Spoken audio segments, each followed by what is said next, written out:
Como aqui nesse canal eu sinto que vocês assistem todos os animes isekais que lançam, eu resolvi trazer esse isekai da temporada, que tenta passar uma vibe de Overlord, mas não chega nem perto. Porém, isso não significa que esse anime seja ruim. Ele ainda é legal de se assistir, ainda mais para pessoas que adoram assistir um anime clichê na hora do almoço. E o herói ou o vilão dessa história se chama Ira Takuto. Ele é um paciente solitário em estado terminal, sem amigos, cuja família só se importa com o pagamento do seguro de vida dele. Por isso, ninguém nunca vai visitá-lo no quarto do hospital. Seu único conforto é o mundo do Eternal Nations, um RPG de construção de civilizações que ele joga o tempo todo, já que não tem nada melhor para fazer. Um dia, o Takuto perde a consciência por conta de sua doença, e quando abre os olhos novamente, ele se encontra sentado em um trono de pedra no meio de uma floresta. Enquanto se pergunta o que está acontecendo, ele vê uma mulher surgir dentre as árvores, chamando-o de meu rei. Essa mulher é a Atu, a personagem favorita do Takuto no mundo de Eternal Nations. Apesar de estar empolgado por poder vê-la na vida real, ele não sabe exatamente como reagir. Felizmente, a própria Atu tem consciência de que ela faz parte de um jogo, e ela sabe exatamente quem o Takuto é, sendo ele o lendário jogador que ficou no topo do ranking ano após ano. Ela se lembra de cada jogada que fez ao lado do Takuto e o conhece melhor do que qualquer outra pessoa, e ambos ficam felizes por finalmente se encontrarem pessoalmente. O Takuto pergunta a Atou se foi ela quem o invocou ali, mas na verdade a Atou também não faz ideia do que está acontecendo. Ela simplesmente apareceu no meio daquela floresta de repente, mas tem certeza de que aquele lugar não é o pós-vida. Se tivesse que adivinhar, ela diria que esse mundo é parecido com o do Eternal Nations, mas ainda não há como ter certeza. De qualquer forma, a Atou acha que essa é uma ótima oportunidade e pergunta ao Takuto se ele gostaria de recomeçar ao lado dela, reconstruindo um novo reino, assim como nos bons e velhos tempos. O Takuto gosta da ideia e aceita trabalhar junto com ela, embora agora seja um pouco constrangedor estarem pessoalmente lado a lado um do outro. A primeira tarefa deles é descobrir onde eles estão. O Takuto usa sua magia para invocar um explorador, mas ao vê-lo de perto ele sente repulsa pela aparência feia da criatura, mas não há nada que ele possa fazer sobre isso. Afinal de contas, a sua civilização, chamada de Minogra, é conhecida por governar sobre as trevas e o mal. A sua estratégia inicial é evitar atrair muita atenção para não entrar em conflitos antes de estarem fortes o suficiente para se defender. E é aí que o inseto explorador entra em cena. O Takuto ordena que ele vasculhe a área e o informe sobre qualquer coisa importante. No início, o inseto fica apenas parado olhando para ele, mas Atou o lembra com firmeza de que o Takuto é o seu comandante. O inseto então parte correndo para cumprir sua missão. O Takuto fica aliviado ao perceber que ainda consegue controlar suas tropas nesse mundo, do mesmo jeito que ele fazia no jogo. Ele também consegue ver em parte o que o inseto vê, e isso deve ajudá-lo a descobrir aonde eles estão. Pensando nos próximos passos, o Takuto reflete sobre os seus 200 pontos de mana inicial, mas ele já gastou 100 pontos para invocar o explorador, e agora o resto é somente 100 pontos. Ele planeja construir um assentamento que sirva como base de operações, o que custará 20 pontos de mana. Depois disso, não sobrará muita mana para trabalhar. Ele até queria criar um guerreiro para protegê-lo caso fossem atacados, mas isso ainda não é viável. A Atou garante ao Takuto que ele não precisa se preocupar, pois ela lutará por ele. No entanto, isso não soa muito tranquilizador, já que no momento ela possui apenas a força de uma pessoa comum, e como parte da unidade heróica, a Atou se tornará mais poderosa com o tempo, mas por enquanto há pouco que ela possa fazer. O inseto continua se deslocando rapidamente pela floresta, e graças ao seu reconhecimento, o Takuto começa a entender melhor o terreno. Ele se surpreende ao notar que, embora toda a área seja uma floresta, ele não viu nenhum animal ou monstro. A Atou supõe que todos os animais estejam escondidos, já que a floresta oferece muitos lugares para se camuflar. Mas a principal preocupação do Takuto é que se ele não encontrar alguns animais em breve, provavelmente eles terão que gastar o pouco de mana que eles têm para conseguir comida. A Atu pede desculpas ao Takuto, pois se sente mal por não estar sendo de grande ajuda, mas ele diz para ela não se preocupar, já que simplesmente tê-la ao seu lado é um grande incentivo moral. Ouvir isso deixa a Atu muito feliz, e ela diz ao Takuto que é muito grata por suas palavras gentis. Porém, o Takuto ainda está tendo dificuldades em se acostumar com quão expressiva ela é, agora que ela é uma pessoa real. Nesse momento, o explorador encontra algo interessante. Ele chama a atenção do Takuto. Ele mostra um assentamento de elfos negros no meio da floresta. Eles não estão muito longe da localização atual do Takuto, e parece que há muitos elfos reunidos ali. A Atu fica aliviada ao perceber que são apenas elfos negros, já que eles tendem a se inclinar para o mal neutro, o que significa que eles não serão necessariamente hostis ao reino de Minogra. No entanto, o Takuto Takuto ainda acha que isso é um grande problema, pois existe a possibilidade de não ter outra civilização perto da sua. Seu plano era evitar a guerra ficando escondido o máximo de tempo possível, mas isso não será viável com os elfos negros tão próximos. A Atu sugere que os dois abandonem esse lugar e sigam para um novo local, e o Takuto concorda, já que eles ainda não construíram nada, mas antes disso, ele quer observar um pouco mais os elfos e explorar essa área para ver se há algo útil por perto. De repente, a Atu sente a presença de alguém próximo, e então ela e o Takuto se viram e avistam um grupo de elfos negros emergindo da floresta. Os elfos parecem então surpresos quanto eles, pois não tinham ideia de que havia outras pessoas nessa floresta. Na verdade, os elfos negros só vieram para cá porque foram expulsos de sua terra natal. Sem ter para onde ir, eles foram obrigados a entrar nessa floresta amaldiçoada. A viagem cobrou um preço alto nas crianças elfas, e nesse ritmo, elas não vão resistir por muito tempo. Um pequeno grupo foi enviado para procurar uma fonte de alimento, e o líder do grupo tem certeza de que deve haver algo comestível por aqui, já que há tanta vegetação. Mas a Emi está muito nervosa. Ela ouviu rumores sobre uma floresta perigosa na fronteira, onde um mal antigo foi selado, e ela teme que eles possam ser atacados. Mas o seu líder garante que esses boatos não passam de superstição, pois se realmente houvesse um mal antigo espreitando nessa floresta, as árvores daqui não cresceriam tão bem, embora ele não possa negar que a floresta esteja realmente o deixando inquieto por algum motivo. E é assim que o elfo chamado Guia põe seus olhos no Takuto. O seu coração se afunda em desespero, pois o que ele vê diante de si é uma manifestação do puro mal. Ele quer fugir, mas teme que qualquer ação precipitada possa colocar a si mesmo e o seu povo em perigo. Então se aproxima lentamente do trono do Takuto e se ajoelha diante dele em sinal de respeito. Ele se apresenta como o guerreiro-chefe do clã élfico e pede desculpas por entrar na floresta sem permissão do Takuto. Atu não faz ideia de que porque os elfos estão agindo com tanto respeito, mas decide seguir o fluxo e exige saber por que os elfos invadiram as terras do Takuto. O guia começa a explicar que o seu povo vivia nas planícies centrais e eles eram uma tribo pacífica. No entanto, a Atu não está interessada em ouvir toda a história, então ela manda o guia ir direto ao ponto. Ele pede desculpas e rapidamente explica que o seu clã foi perseguido e expulso de suas terras, sendo forçados a fugir para essa floresta. Ele não entende porque o seu povo teve que sofrer um tratamento tão cruel, sendo que eles nunca fizeram nada de errado. Todos sempre buscaram a paz, mas foram atacados e mortos devido ao preconceito contra sua raça. O Takuto lança um olhar sobre o guia e percebe que aquele elfo está muito magro. O elfo explica que ele e seu povo mal conseguiram escapar enquanto a sua vila era destruída. Eles não tiveram tempo para reunir suprimentos, e como estão fugindo sem parar há dias, eles não tiveram oportunidade de procurar por comida. Na verdade, esse é o motivo pelo qual o guia e sua equipe saíram sozinhos, e já faz 5 dias que nenhum deles come nada, e eles ainda não tiveram sorte de encontrar plantas ou animais comestíveis. O Takuto sente pena deles e decide ajudá-los um pouco. Ele usa uma parte de sua mana para criar algumas maçãs, e o guia fica surpreso ao ver as maçãs rolando pelo chão, pois nunca tinha visto nada parecido. Ele hesita em prová-las, tendo medo de ser desrespeitoso diante de um ser como o Takuto, mas os outros estão famintos e não se importam. Todos mordem as maçãs, e essa acaba sendo a melhor coisa que eles provaram em muito tempo de vida. O Takuto ainda cria algumas peras para que o grupo tenha o suficiente para comer, mas o guia continua em choque com a bondade dele e não sabe como reagir. A Atu grita com ele, dizendo que é rude não aceitar a bondade que o Takuto lhe ofereceu de forma tão generosa. Ele então pressiona sua cabeça contra o chão e diz que aprecia profundamente a generosidade do Takuto. No entanto, existem crianças no acampamento que estão muito mais fracas pela falta de comida e morrerão em breve se não receberem algo para comer. Então, o guia pede permissão para levar essa comida de volta ao seu clã e alimentar essas crianças. O Takuto sente pena das crianças que estão sofrendo e decide ir além, criando uma grande quantidade de diferentes alimentos para o guia levar consigo, embora a Atu não aprove, já que fazer algo assim o custará muita mana. Os elfos ficam completamente incrédulos ao ver tanta comida e ficam ainda mais chocados quando o Takuto diz que eles podem ficar com tudo. Durante anos, os elfos foram oprimidos e forçados a viver nas sombras, então ninguém jamais estendeu a mão dessa forma antes. Eles expressam a sua mais profunda gratidão ao Takuto e carregam a comida de volta para o acampamento. No acampamento, todos os elfos já estão à beira de desistir, mas alguns ainda mantêm a esperança de que o guia e os outros voltem com algum alimento. Nesse momento, todos na aldeia sentem um cheiro delicioso no ar, então se viram para olhar. Para sua alegria, eles veem o guia e os outros carregando sacos de comida nas costas. Todos ficam aliviados por não precisarem mais passar fome e começam a elogiar o guia por encontrar tanta comida. Mas quando perguntam onde ele conseguiu, ele apenas diz que teve sorte, omitindo os detalhes do seu encontro com o Takuto. Mais tarde, naquela noite, o guia está olhando para o fogo, imerso em pensamentos, quando de repente é abordado pelo líder do clã, chamado Moltar. Ele diz ao chefe guerreiro que ele fez um ótimo trabalho naquele dia e que as frutas que ele achou são incríveis, mas ele percebe que o guia não parece muito feliz com isso. Então ele pergunta o que há de errado. Após um breve silêncio, o guia explica que encontrou uma entidade lendária nas profundezas da floresta e não sabe como se sentir a respeito. O Moltar pergunta de que lenda ele está falando, e a Emil menciona algo sobre um ser poderoso que foi selado na floresta amaldiçoada. O Moltar já tinha ouvido falar dessa lenda antes e fica chocado ao saber que o guia realmente encontrou o Rei da Ruína. Ele explica que, segundo a lenda, quando o mundo se torna próspero demais, o Rei da Ruína desce à Terra para destruir tudo, forçando todas as civilizações a recomeçar do zero. Para ser sincero, o Moltar não pode garantir que a lenda seja verdadeira, mas está inclinado a acreditar nela. Ele pergunta ao guia que o ser que ele encontrou se apresentou como Rei da Ruína, mas o guia não se lembra dele ter dito nada assim. No entanto, pela aparência assustadora que ele tinha, um título de Rei da Ruína certamente combinaria com ele. O Moltar então pergunta ao guia se ele conversou diretamente com o Rei da Ruína, mas o guia responde que não foi exatamente uma conversa. O Rei da Ruína não falou muito durante o encontro, mas havia uma mulher ao seu lado que falava em seu nome, e pela forma como ele descreveu a situação, o Moltar tem certeza absoluta de que essa entidade é um sinal de má notícia. Ele então pergunta ao guia se para receber aquela comida, ele precisou fazer algo como vender sua alma em troca. O guia explica que o Rei da Ruína não pediu absolutamente nada em retorno. Ainda assim, o Moltar acha isso absurdo, pois que tipo de ser maligno entrega algo de graça? O guia também não sabe ao certo por que ele fez aquilo, mas se tivesse que adivinhar, diria que foi por misericórdia. Ele acredita que o Rei da Ruína deve ter ficado com pena da situação do clã deles e acabou oferecendo sua ajuda para salvá-los. O Moltar fica chocado ao ouvir o guia se referir ao Rei da Ruína como sua graça, já que esse é um título reservado apenas para demonstrar um alto nível de respeito, mas o guia não vê problema algum nisso, pois ele acredita que o Takuto realmente é alguém digno de respeito. O Moltar não consegue acreditar que o guia esteja defendendo o Rei da Ruína e chega a perguntar se ele não teria sido hipnotizado ou algo do tipo, mas o guia rebate, dizendo que o único motivo pelo qual eles podem se dar ao luxo de gastar energia discutindo é justamente por conta da comida que receberam desse deus chamado de maligno, e naquele momento não é como se ele pudesse simplesmente recusar a oferta, pois todos estão à beira da fome. Então, o que exatamente o Moltar queria que ele dissesse? O Moltar percebe que não tem direito de julgar a decisão do guia em confiar no Rei da Ruína, pois diante das circunstâncias, realmente essa foi a melhor opção disponível. No entanto, como um ancião da tribo, ele considera o seu dever garantir a segurança de todos. Por isso, ele declara que de agora em diante, será ele o responsável por conduzir as negociações com o Rei da Ruína, pois com mais de 200 anos de vida, ele acredita que será capaz de chegar a um entendimento com tal ser. Enquanto isso, de volta ao acampamento do Takuto, ele está sendo repreendido pela Atu por ter desperdiçado mana de forma descuidada com atos de caridade. Ela pergunta por que ele faria algo assim, mas o Takuto diz que sentiu pena dos elfos e não queria deixar que as crianças passassem fome. A Atu diz que o entende, mas lembra o Takuto que eles mal começaram a se estabelecer no reino e que eles não podem sair desperdiçando recursos daquele jeito. Ela tem total razão e o Takuto pede desculpas por não ter consultado ela antes de usar sua mana. Ele promete a recompensar, mas deixando isso de lado, há algo que o incomoda há um bom tempo. Ele não conseguiu conversar adequadamente com os elfos quando eles apareceram, pois ele estava extremamente nervoso.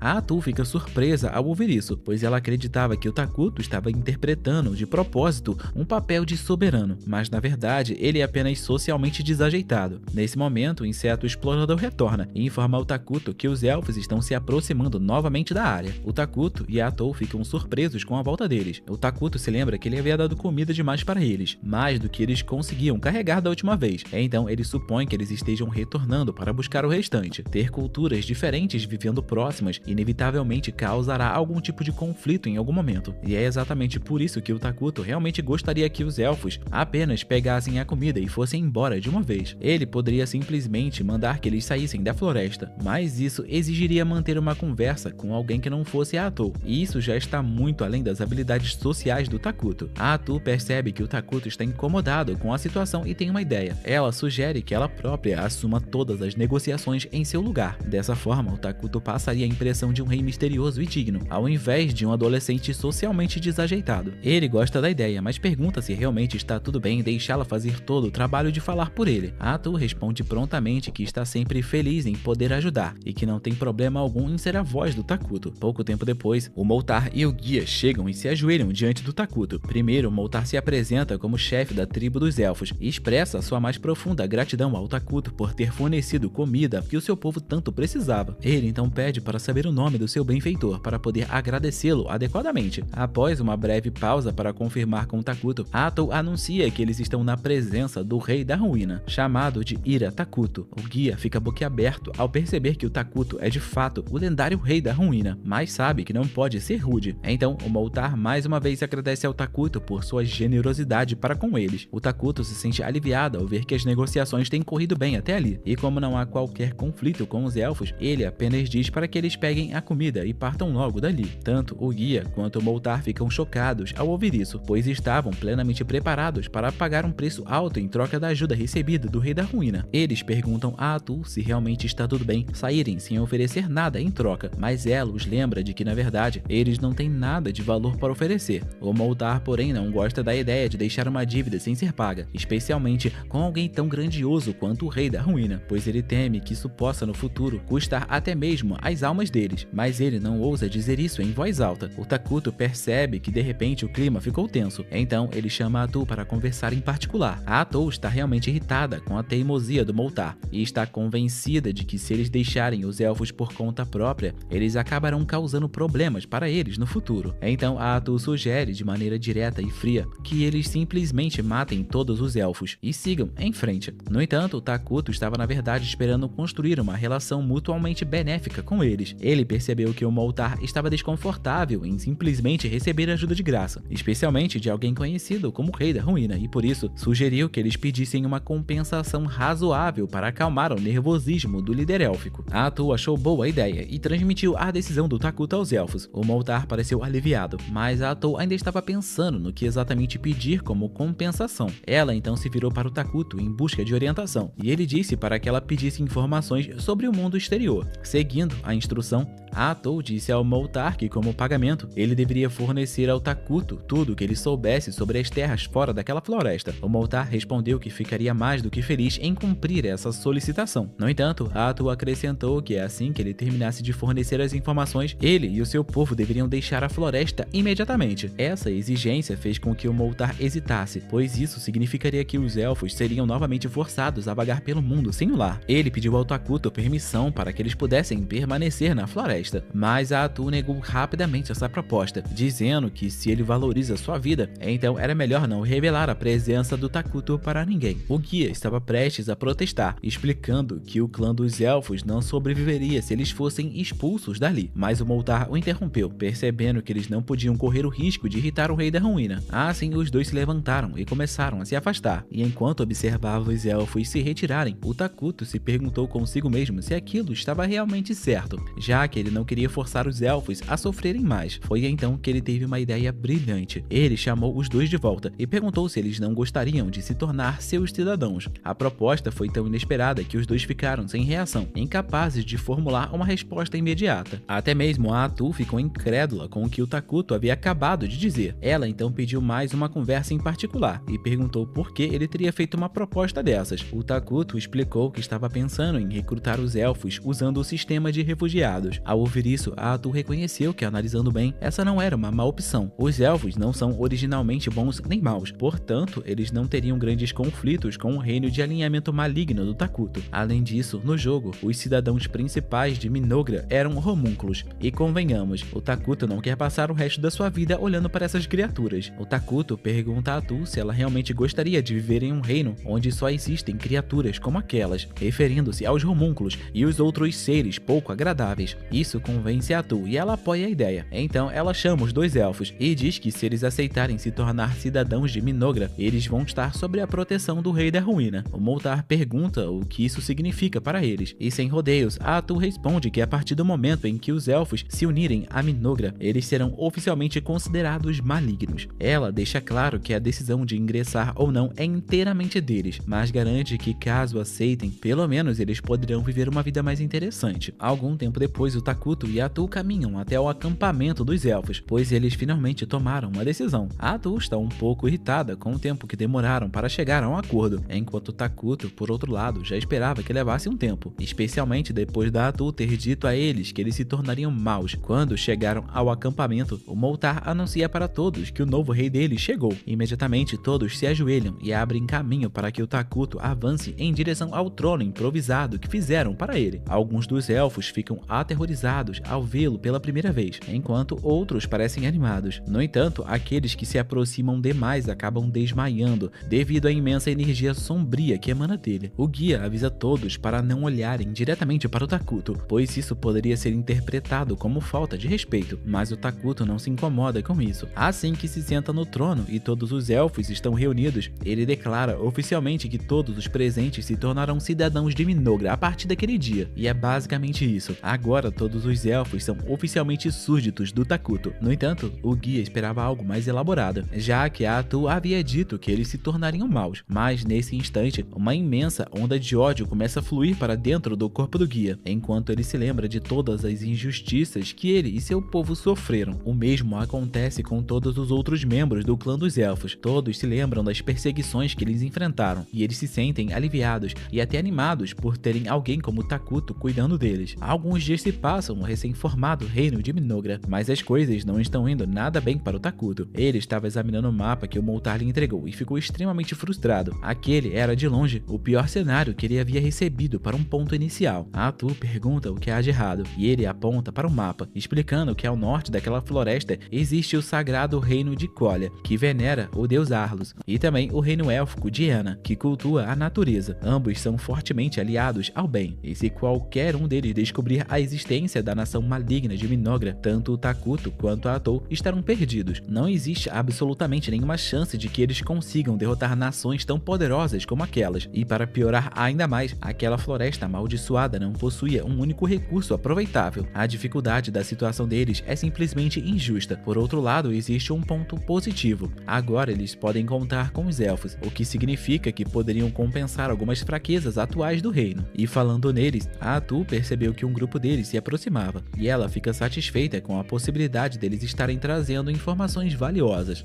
Pouco tempo depois, o Moltar e o guia chegaram, desta vez acompanhados da Emil. O guia explicou que a Emil é muito inteligente e possui um vasto conhecimento sobre tradições, lendas e assuntos internacionais. Por isso, tinha certeza de que ela poderia ser de grande ajuda para todos os planos do Takuto. O Takuto ficou satisfeito com o reforço, mas percebeu que todos ainda estavam bastante nervosos perto dele. Então ele pediu a Atu que dissesse para todos que eles não precisam agir tão formais. Seguindo em frente, a Atu informou que o Takuto havia tomado algumas decisões importantes sobre a administração de Minogra. A partir daquele dia, o Moltar e o guia seriam nomeados para cargos-chave no reino. O Moltar ficaria responsável pela gestão dos assuntos administrativos, e pelo que a Atu ouviu, ele deve ser capaz de usar magia, e esse é o motivo pelo qual ela espera bastante dele. Já o guia será nomeado como capitão de guerra de todo o exército de Minogra, com autoridade plena sobre todas as tropas. O guia se sentiu muito honrado e prometeu massacrar qualquer um que ousasse ficar no caminho do Takuto sem hesitar. O Takuto, no entanto, ficou um pouco desconfortável com o olhar sério do guia ao dizer aquilo, e pediu a Atu que avisasse a todos que ele preferia manter a paz, pois os conflitos só devem ser iniciados se eles forem absolutamente necessários. O guia ficou incrédulo com o fato do Rei da Ruína ser na prática um pacifista, mas não insistiu no assunto. A Atu então disse a todos para descansarem por enquanto, pois em breve começariam a construir casas na floresta. O Moltar agradeceu pela consideração e tentou se destacar, dizendo que o conhecimento que possuía o tornaria muito mais útil do que um brutamontes, e quando ele disse brutamontes, ele estava se referindo ao guia. Porém, o guia retrucou, afirmando que um velho como Moltar não ajudaria muito na construção de qualquer forma. A Atu não estava particularmente interessada na discussão entre eles, mas percebeu que ambos estavam ansiosos para começar. Então, perguntou ao Takuto se poderia ordenar o início imediato da construção. O Takuto não viu problema e autorizou, mas deixou claro que queria que o material fosse coletado sem destruir a floresta. A Atu achou a ideia excelente e perguntou ao Moltar se isso seria possível. Ele respondeu que sim, especialmente se a maioria das casas fosse feita aproveitando as árvores ocas gigantes. O Takuto gostou da solução e disse para começarem o quanto antes, lembrando-os de reflorestar à medida que fossem avançando. Os três se prepararam para começar, mas ficaram confusos, pois não sabiam ao certo o que o Takuto queria dizer com reflorestar. Isso surpreendeu o Takuto, já que pelo que sabia, as pessoas daquele mundo já deveriam ter desbloqueado a tecnologia de arquitetura fortificada. A Atu então perguntou se pelo menos eles conhecem a magia de nível militar, ou os 6 grandes elementos, mas o Moltar disse que só havia ouvido falar de 4 grandes elementos, e quanto à magia militar, a Emil duvidava que qualquer pessoa de outras nações tivesse conhecimento a respeito disso. Assim, o Takuto e a Atu perceberam que o povo deste mundo é surpreendentemente pouco desenvolvido. A tecnologia mágica dos elfos está muito abaixo do que o Takuto esperava. No entanto, se o restante do mundo for semelhante em termos de desenvolvimento, o Takuto acredita que poderá alcançá-los em breve, mas isso será algo para um futuro distante. Por ora, a Atu decide explicar o que significa reflorestamento. Basicamente, trata-se de replantar árvores à medida que se corta outras, de modo que a floresta é mantida de forma saudável. Normalmente, as árvores levariam décadas para crescer de forma natural, mas nesse caso, o termo reflorestamento se refere a uma técnica especial que utiliza elementos mágicos para acelerar o crescimento. Ela afirma que essa é uma técnica criada pessoalmente pelo Takuto, o que é uma grande mentira, já que ele não inventou nada. Porém, seria extremamente constrangedor dizer a verdade naquele momento. A Emil fica empolgada com a ideia do Takuto possuir um conhecimento tão impressionante. Ela pergunta se ele também foi o responsável por criar as maçãs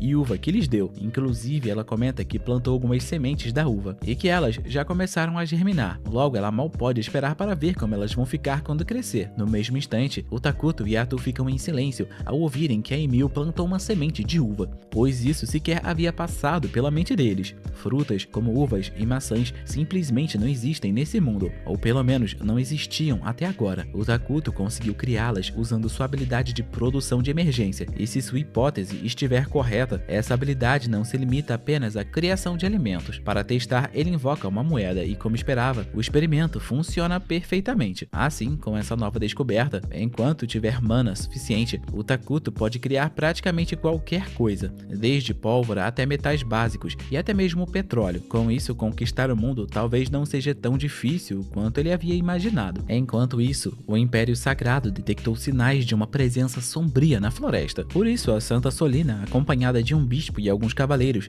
é enviada para investigar. Os cavaleiros já ouviram histórias sobre a Santa possuir poderes especiais, mas pelo que viram até agora, ela parece apenas mais uma garota comum. Porém, ao se depararem com um grupo de goblins, ela demonstra exatamente o motivo de ser tão respeitada dentro da igreja. Sob a doutrina que ela segue, as criaturas como goblins são vistas como pragas a serem erradicadas. Assim, com o único movimento do seu cajado, a Solina incinera todos eles em um clarão de chamas sagradas. Todos os cavaleiros ficam pasmos com o que acabaram de testemunhar. O cardeal então explica que a habilidade da Solina é parte do motivo pelo qual o Império conseguiu manter a paz com os elfos, e foi com o poder dela que eles repeliram diversos males, sendo o poder dela a razão pela qual ela é reverenciada como uma das 7 grandes santas do continente. A Solina pergunta ao catedral se há alguma atualização sobre o presságio que ela sentiu nas terras amaldiçoadas, mas ele responde que não pode simplesmente enviar paladinos para investigar essa região. Na nação deles, mostrar interesse pelo sul é considerado absurdo, e a igreja central jamais permitiria o uso de paladinos para tal missão sem uma justificativa muito forte. A Solina declara que se ele não está disposto a enviar paladinos, ela irá investigar sozinha, mas o cardeal a impede, dizendo que como santa, qualquer ação dela afeta diretamente a reputação da igreja. E percebendo que a Solina não vai desistir, ele promete enviar algumas de suas tropas pessoais para investigar, mas ao se retirar, ele reclama e xinga a Solina por ela ser uma pessoa tão difícil de se lidar. Enquanto isso, em Minogra, todos os elfos têm trabalhado arduamente na construção, e eles finalmente concluem a Sala do Trono. O Takuto fica extremamente satisfeito, pois não precisará mais dormir ao relento, e o seu reino dá mais um passo em direção à dominação mundial. Nesse momento, as administradoras do Takuto aparecem, pois está agendado para hoje uma reunião sobre assuntos internos do reino. Eles trazem boas notícias para o Takuto. Eles finalizaram o design do novo conjunto de roupas que ele havia solicitado. Isso deixa o Takuto ainda mais feliz, já que ele estava cansado de usar constantemente seu pijama. A Atou e os outros ficam contentes ao ver que o Takuto gostou tanto das novas roupas, mas lembram que tem assuntos urgentes para tratar, então é hora de iniciar a reunião. Contudo, o Takuto parece um pouco distraído, admirando seu novo visual, e a Atou sugere que eles comecem sem ele. O primeiro a falar é o Moltar, que pergunta a Atou quais as construções devem começar a se erguer, já que além da Sala do Trono, praticamente nada foi feito. O trabalho preparatório já foi iniciado. Eles nivelaram o terreno, podaram os galhos próximos, mas nenhuma construção substancial começou. A Atou responde que eles devem iniciar com a instalação de uma produção de alimentos, pois manter o povo bem alimentado é a prioridade absoluta. O Moltar pergunta por que eles devem se preocupar com isso, já que o Takuto pode criar comida com seu poder, mas a Atou alerta, eles não podem continuar continuar dependendo do Takuto para produzir alimento, pois se um dia ele não estiver mais presente, o que todos fariam? O Moltar admite que ela tem razão, então a Atou afirma que eles precisam começar imediatamente e logo em seguida ela tira do seu bolso um objeto estranho. O Moltar fica horrorizado com o que vê e pergunta o que é. A Atou explica que se trata de uma árvore de carne, o que não soa nada bem. Esse é um tipo especial de árvore que produz uma carne misteriosa com um sabor idêntico ao da carne humana. A Atou declara que essa será a primeira etapa do plano de produção de alimentos. No entanto, o Moltar, o guia e Emil concordam que a maioria das pessoas não vai querer comer algo com gosto de carne humana, mas a Atou promete que no futuro eles terão outras fontes de alimento, mas por enquanto eles precisarão de um lugar para armazenar a carne dessa árvore. E a Emil se oferece para trabalhar na construção de um depósito para isso. Como se não fosse estranho o suficiente, a árvore de carne também fala, por algum motivo. O próximo item na pauta é pesquisa, pois isso será o essencial para obter as tecnologias mais recentes para avançar rapidamente. O Moltar pergunta a Atou que tipo de tecnologia eles devem priorizar em suas pesquisas, e ela responde que a prioridade deve ser a tecnologia mágica, especificamente a magia militar. A magia comum permite que uma pessoa ataque uma certa dúzia de inimigos de uma vez só, algo que o Moltar já é capaz de fazer. Porém, a magia militar é de outro nível. Ela permite atacar milhares de inimigos ao mesmo tempo e até mesmo modificar o terreno para criar vantagens estratégicas. O Moltar fica impressionado ao descobrir que tal magia existe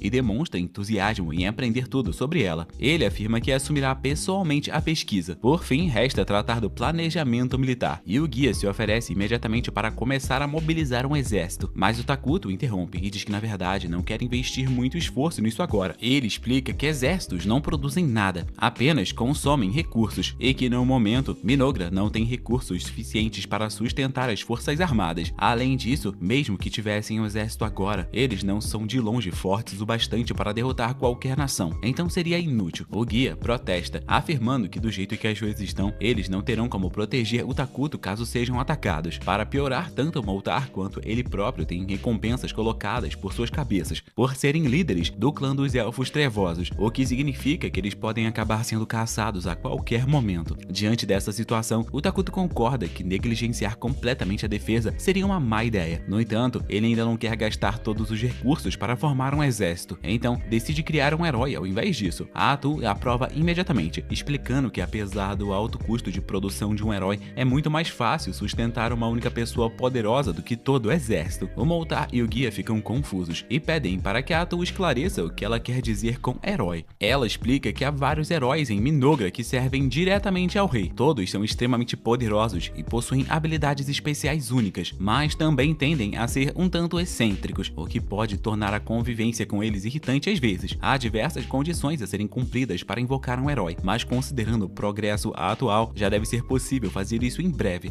Como bônus, invocar um herói não chamará tanta atenção quanto criar um exército inteiro, permitindo que Minogra continue oculta. Com isso, todas as preocupações sobre os assuntos internos ficam momentaneamente resolvidas. Para o Takuto, a felicidade dos cidadãos de Minogra é extremamente importante, já que o quanto mais eles forem felizes, mais mana ele conseguirá gerar. Enquanto isso, no Império, o jovem paladino Lornes está rezando na catedral, quando o paladino veterano Erdel se aproxima para conversar. O Lornes pede para que ele fale mais baixo, pois aquele é um local sagrado, mas o Erdel insiste, dizendo que só queria bater um papo amistoso. Afinal, os dois foram designados para a mesma investigação, e já está quase na hora deles partirem. Ao se levantar, o Lornes é observado por Wendel, que nota o anel de casamento em sua mão, e comenta que ele deve ter uma família esperando por ele. O Erdel pergunta sobre sua esposa e filha, e o Lornes revela que sua esposa se chama Márcia, e sua filha se chama Mina, mas afirma que sua vida pessoal não é relevante para a missão, e não pretende falar muito sobre isso. O Lornes já havia ouvido rumores de que o Erdel era rude e sem modos, e percebe que esses rumores são parcialmente verdadeiros. No entanto, ele reconhece que o Erdel não é uma má pessoa, e que suas habilidades como paladino são impressionantes. O Erdel começa a reclamar por eles terem sido designados para uma missão inútil como aquela, mas o Lornes o lembra de que ela é baseada em uma revelação da Santa Solina. Por isso, ela deve ser levada a sério. Mesmo assim, o Erdel acha estranho que a equipe seja tão limitada. Eles são apenas 2 paladinos, enquanto o restante do grupo é formado por mercenários contratados para preencher as lacunas. Nada parece bom nessa missão, especialmente porque ela envolve explorar a floresta ao sul. Então o Erdel só quer terminar essa missão rápido e voltar para casa. Enquanto isso, de volta a Minogra, as construções estão indo muito bem. O local finalmente começa a ter a aparência de uma verdadeira civilização, e os elfos trevosos já não parecem mais incomodados com as árvores de carne. O Takuto está animado, pois ver tudo aquilo pessoalmente é uma experiência completamente diferente de quando ele jogava jogava no mundo virtual. A Emil o guia por uma pequena visita, mostrando a área residencial, formada em sua maioria por casas nas copas das árvores. Ela explica que, como tem se concentrado na produção de alimentos, ela não teve muito tempo para trabalhar nas moradias, mas as árvores de carne estão crescendo bem e o armazém de alimentos deverá estar concluído em breve. Enquanto isso, Moltar trabalha em suas pesquisas mágicas no Instituto de Magia que criou, contando com a participação de vários cidadãos talentosos na arte arcana. Além disso, descobriram uma fonte próxima, garantindo o abastecimento de água potável. Por fim, a Emil mostra o edifício designado para ser o gabinete público, onde serão realizadas as reuniões administrativas de Minogra. A Emil comenta que gostaria de ter feito um prédio um pouco mais sofisticado, mas com os recursos atuais, aquele foi o melhor resultado possível. O Takuto está satisfeito com a iniciativa que a Emil vem demonstrando, já que ela vem lidando muito bem com as responsabilidades. Ele também se alegra ao ver que os elfos trevosos, que estavam à beira da morte quando se conheceram, agora estão cheios de vitalidade. Ainda assim, a Emil fica nervosa, pois não consegue interpretar o que o Takuto está pensando. Então ela pergunta se ele está satisfeito com o seu trabalho até o momento, e o Takuto responde dizendo que ela fez um excelente trabalho, e afirma que está muito feliz por tê-la como cidadã de Minogra. Receber um elogio tão alto vindo dele para Emil é o melhor presente possível, tanto que ela chega a chorar de felicidade. Depois de se recompor, a Emil leva o Takuto até a fazenda de árvores de carne. O progresso está indo bem graças a todo o equipamento agrícola que ele forneceu. No entanto, a Emil ainda se sente desconfortável com aquelas árvores estranhas que falam. Por isso, decide mudar de assunto e mostrar a fonte de água que encontrou. Ela guia o Takuto e atou até a floresta, mas por algum motivo, a paisagem parece diferente de como era antes. Ao chegarem à nascente, a Emil ficou horrorizada ao ver que a água se tornou completamente turva. O Moltar e o guia logo aparecem, pois souberam que a Emil queria construir um aqueduto na fonte, mas agora, com a água assim, eles acham que não poderão mais utilizá-la. No entanto, quando a esperança começa a desaparecer, a Atu afirma que a água continua perfeitamente segura. Para provar, ela se agacha e toma um gole, e todos ficam chocados com o risco que ela assumiu. Mas ela pede para que eles respirem fundo, e ao fazerem isso, eles percebem estranhamente que o ar parece melhor do que o normal. A Atu explica que essa é uma das vantagens da nação maligna de Minogra. Toda a terra próxima ao reino se torna um terreno amaldiçoado, que concede bônus para as criaturas malignas e penalidades para criaturas neutras ou de um alinhamento bom. Assim, mesmo que a água, o ar e o solo pareçam sombrios e mortais, os cidadãos malignos de Minogra não sofrem qualquer efeito negativo. Mas existe um pequeno problema. Uma floresta amaldiçoada é bastante chamativa e acaba com a estratégia de permanecer escondido. Enquanto a área amaldiçoada for pequena, não haverá muito risco, mas conforme Minogra se expandir, ficará mais fácil para inimigos descobrirem sua localização. Por isso, o guia e o Moltar sugerem começar a trabalhar na formação de um exército. A Atou, entretanto, diz que não há necessidade, pois um único herói é mais do que o suficiente para lidar com qualquer ameaça inicial. Como Moltar e o guia ainda não têm noção real do que um herói é capaz de fazer, a Atou decide demonstrar. Então, tentáculos começam a emergir de suas costas e em um instante ela corta todas as árvores ao redor. Os dois ficam incrédulos com o que acabaram de ver e a Atou revela que ela própria também é um herói. Ela diz que desde que chegou a esse mundo, sua força vem retornando gradualmente. Embora ainda esteja longe do auge dos seus poderes, o ponto é que os heróis são incrivelmente fortes e ficam ainda mais poderosos com o tempo. Então, contanto que não enfrentem ameaças sérias, o Takuto acredita que eles estão seguros. Mesmo assim, ele fica um pouco irritado com a Atu por ela ter destruído aquelas árvores apenas para provar sua força. O Moltar e o guia, por sua vez, estão maravilhados com o poder que o Takuto comanda e querem construir um palácio digno de sua majestade. O Takuto considera isso um desperdício de recursos, mas os três, o Moltar, o guia e a Emil,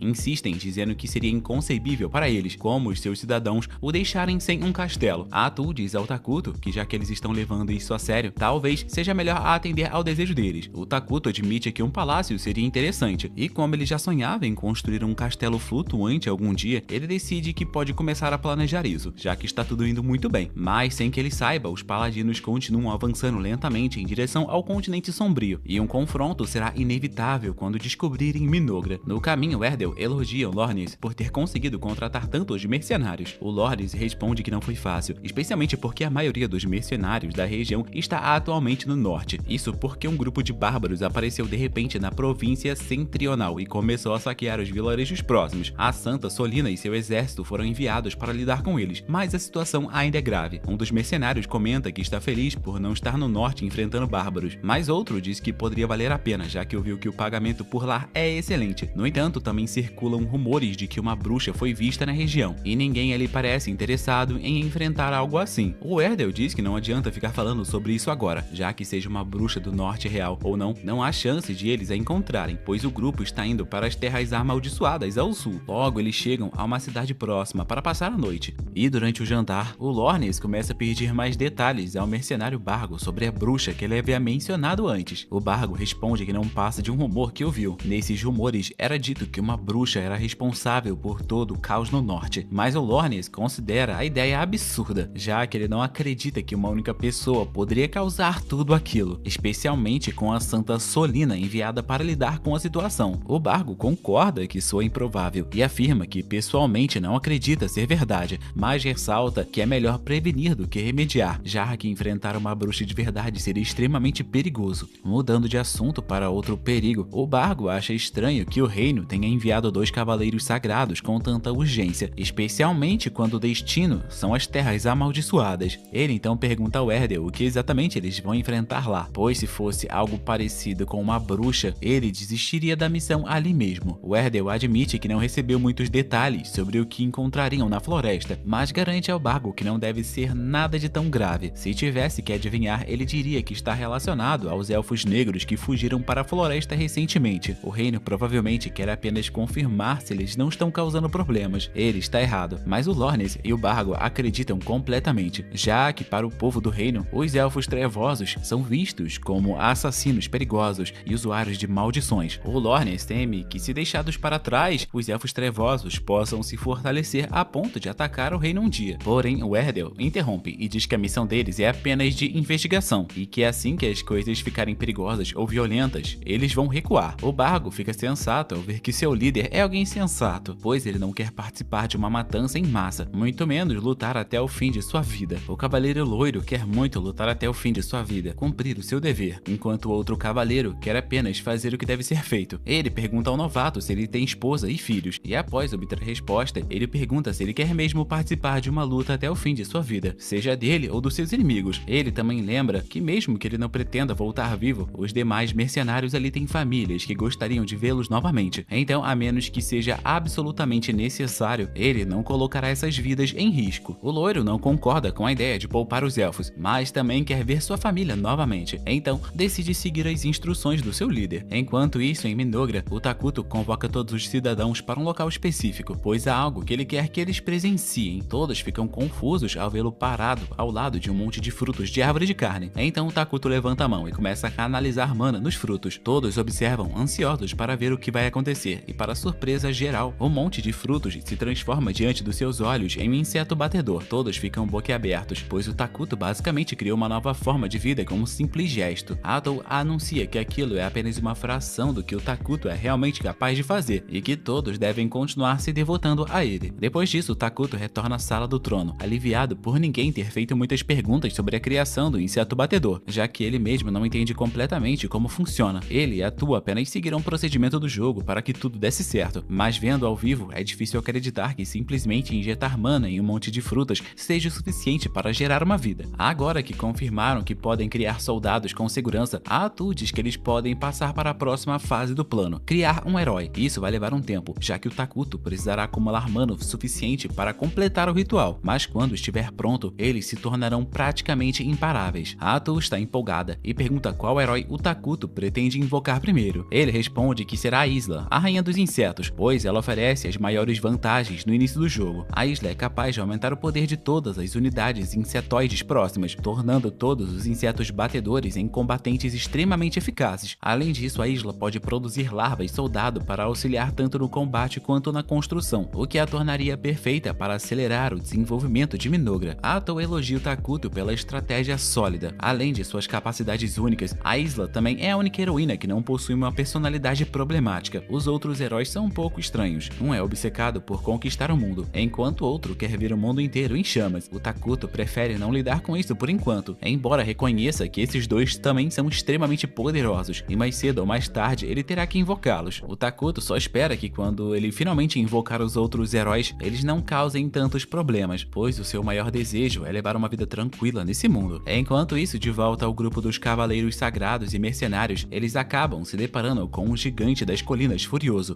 e lidar com ele não será nada fácil. O Lornes ordena que todos os mercenários se preparem para a batalha, mas antes que qualquer combate combate comece, o Erdel pede para que todos recuem e o deixem cuidar disso sozinho. O Lornes tenta protestar, mas o Erdel afirma que será mais rápido se ele resolver o problema sozinho. Ele também diz que ninguém tem tempo para perder ali. Ele se aproxima do gigante e começa a recitar uma oração. Enquanto isso, o Lornes explica aos mercenários que o Erdel está usando uma técnica secreta de qualia, que o permite imbuir os ataques com poder divino por meio de preces. O gigante tenta atingir o Erdel com o seu porrete, mas ele o corta ao meio com facilidade. O poder concedido pelas artes divinas varia de cavaleiro para cavaleiro, mas no caso de um cavaleiro sagrado de alto escalão como um Erdel, sua força é comparável à de um dragão inferior. O gigante, portanto, não tem a menor chance e é derrotado. Após a vitória, o Lornes começa a elogiar o poder do Erdel e diz que com ele na equipe, eles poderão enfrentar qualquer coisa que encontrarem na Floresta Sombria. No entanto, o Erdel não parece tão confiante e diz que eles ainda não podem ter certeza de nada. De volta a Minogra, o Takuto está tranquilamente saboreando um hambúrguer, mas a Atu demonstra certa preocupação, já que ele vem se alimentando apenas com comida lixo desde que chegou ali. Ela não pretende impedi-lo, mas sugere que ele coma de forma mais saudável. O Takuto, porém, lembra que passou sua vida anterior no hospital, comendo apenas comida nutritiva sem sabor até morrer, e agora ele quer aproveitar para comer algo realmente saboroso. Nesse momento, ele se lembra de algo importante e pede a Atu para convocar o guia e o Mouta para uma reunião depois da refeição. A Atu concorda, mas fica curiosa sobre o assunto. O Takuto explica que graças ao inseto batedor extra que conseguiu, agora ele pode explorar mais a floresta e quer pedir conselhos sobre como lidar com o que encontrou. A Atu pergunta se ele está falando sobre a vila fora da floresta e ele confirma. Sua principal preocupação é que por estar tão próxima, cedo ou tarde descobrirão a existência de Minogra. Felizmente, a vila não parece fazer parte do sagrado reino de Qualia, o que sugere que eles sejam neutros e, portanto, seria possível negociar com eles. No entanto, se alguém de fora aparecesse, certamente não seria para um simples bate-papo. O Takuto diz a Atu que não há motivo para se preocupar, já que não há evidências de que alguém saiba da existência deles. A Atu, em tom de brincadeira, avisa que frases assim nunca acabam bem para o nosso herói, e os dois riem juntos, até que o Takuto para abruptamente ao perceber que pessoas realmente chegaram. E pior ainda, parece ser um grupo de soldados armados, o que significa que definitivamente não vieram para conversas pacíficas. O Takuto quer evitar chamar a atenção, então pede que a Atu vá lidar com eles, tentando primeiro uma abordagem pacífica, mas deixando claro que se isso falhar, ela pode usar toda a violência necessária. Do lado de fora da floresta, a expedição sagrada se prepara para entrar. Antes que avancem, o Erdel percebe algo estranho além da linha das árvores e pede para que todos recuem. Momentos depois, a Atu surge da mata usando um manto. Tanto o Erdel quanto o Lornes se surpreendem ao ver alguém vivendo ali. Eles pedem para que ela se identifique e a Atu mente, dizendo ser apenas uma humilde elfa que vive naquelas matas junto com seu povo. O Lornes, ainda com seus pensamentos de matar todos os elfos, está prestes a provocá-la, mas o Erdel interrompe e muda de assunto. Ele explica que ele e seu grupo estão ali apenas para investigar a floresta e pergunta se ela estaria disposta a deixá-los entrar. A Atu recusa educadamente, dizendo que os elfos trevosos preferem não ter o seu novo lar sendo invadido sem motivo algum. O Lornes se ofende, considerando inaceitável que uma simples elfa recuse um pedido dos homens sagrados de Deus, mas o Erdel manda calar a boca novamente antes que ele cause problemas. Embora já esteja desconfiado, o Erdel tenta persuadir a Atu a deixá-los entrar, contando sobre a revelação divina recebida da Santa Solina, que mencionava uma grande calamidade nesta floresta. O Lornes entra em pânico, lembrando-se que revelações divinas são segredos nacionais, e o Erdel acabou de compartilhar isso com uma desconhecida. Ele ameaça denunciá-lo assim que voltarem para o reino, mas o Erdel responde que ele pode fazer o que quiser. Voltando-se para a Atu, ele pergunta novamente se ela está disposta a permitir a entrada do grupo, mas ela ainda recusa. A Atu afirma que não há necessidade de procurar nada na floresta, pois ali não existe nada perigoso ou maligno, sendo essa uma mentira descarada. O Erdel decide que não vale a pena discutir naquele momento e ordena que todos voltem para casa. Acontece que o Erdel não é nenhum idiota, ele é um homem com experiência. Ele sabe muito bem que a Atu é extremamente suspeita, praticamente um ser sombrio até a alma. Ele percebeu que ela é uma pessoa sozinha e tem coragem para aparecer na frente de um exército inteiro. Logo, o mais sensato é não mexer com ela. A opção mais segura aqui é recuar e traçar uma outra rota antes de tomar qualquer decisão precipitada. O problema é que o Lornes é impossível demais para compreender que aquilo era, na verdade, uma retirada tática. Incapaz de aceitar a decisão do Erdel, ele o acusa de abandonar a missão e declara que está retirando toda a sua autoridade. Em seguida, ele ordena aos mercenários que o sigam, pois eles vão entrar na floresta para investigar de qualquer jeito. Infelizmente, como foi o Lornes quem contratou o grupo, eles são obrigados a obedecê-lo. O Lornes ainda vai além. Ele ordena que os homens capturem a Atu imediatamente, acusando-a de desobedecer suas ordens. Os mercenários começam a se aproximar, e apesar dos avisos do Erdel, eles já não estão mais dispostos a ouvir.